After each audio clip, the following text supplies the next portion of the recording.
Every species has a challenge. Every species goes through challenges in life, animal, plant, every species. But the question is, are you going to internalize those problems and live in those suffering states and respond to life from those suffering states?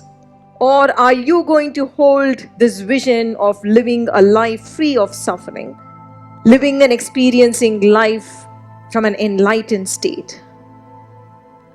That will determine the quality of your life. How many years you're going to live on this planet, whether 50, 60, 70, 80 or 90 or even 100.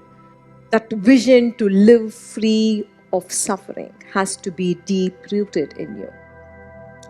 There is a mythical bird in the name of the bird is Chataka. Have you heard of this bird? So this Chataka bird refuses to drink water from ponds or lakes, however thirsty it is. It refuses to drink that water.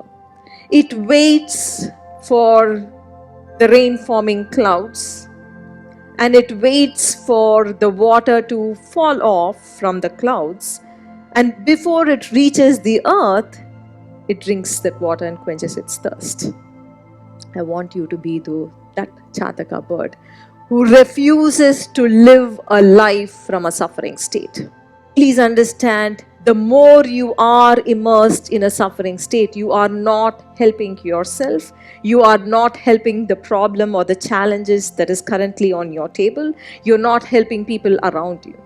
You can think that you are suffering for somebody else's sake. I don't know if you're there, but even if you think you are suffering for somebody else's sake, please know that you are not. Suffering is a state which alienates you from everything around you. Suffering is a state in which you feel disconnected from everybody around you. When I say suffering, anger, hurt, depression, everything. So you need to be rooted in living a life free of suffering. And as suffering arises, I'm not saying problems are going to disappear in your life. Problems would come. But when you are experiencing a state free of suffering, you would have that immense energy and strength and the intelligence and the grace would flow into you, into your life, by which you'll be able to easily solve the problem or dissolve the problem.